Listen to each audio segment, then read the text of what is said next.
this is Dinesh Gangasani. Welcome to my channel. Think about this. మన ముఖ్యమంత్రి గారికి విషయ జ్ఞానం తక్కువ, విషం చిమ్మడం ఎక్కువ అనేది ఈ 2 సంవత్సరాల కాలంలో ప్రజలకి బాగా అర్థమైందండి.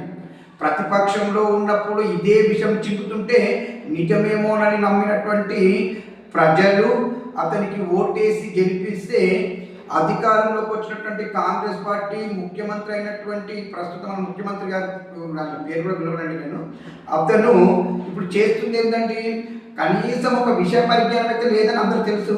ఎంతసేపు బీఆర్ఎస్ మీద విషయం చిమ్మడమే ఒక పనిగా పెట్టుకున్నాడు. ఒక్కసారిగా మన ముఖ్యమంత్రి గారి విషయ పరిజ్ఞానం ఎంతలా ఉందని కొన్ని ఎగ్జాంపుల్స్ చూస్తే వారికి మన దాశరథి గారు పుట్టింది ఎక్కడో తెలియదు, బాక్రానంగల్ డ్యామ్ ఎక్కడ ఏ రాష్ట్రంలో ఉందో కూడా విషయ పరిజ్ఞానం లేదు. నల్లమల్ల ఎక్కడ ఉందని అడుగుతాడు, గోదావరి బేసిన్ ఎక్కడ ఉందని అడుగుతాడు, అంటే సరే దేవాదుల ఏ బేసిన్లో ఉందని. ఇంకా చెప్పాలంటే హైదరాబాద్లో సముద్రం ఉందని మాట్లాడతాడు, దిల్సుఖ్ నగర్లో విమానాల తయారీ కేంద్రం ఉందన్నట్టు మాట్లాడతాడు.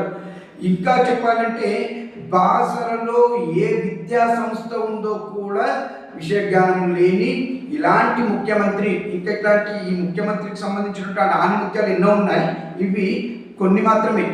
ఇక్కడ రాష్ట్ర ప్రజలు ఒక మార్పును కోరుకొని కాంగ్రెస్ ప్రభుత్వాన్ని తెచ్చుకుంటే వచ్చిన కాంగ్రెస్ ప్రభుత్వం ఎలాంటి మార్పు తెచ్చిందనేది ప్రజలందరూ గమనిస్తూ ఉన్నారు.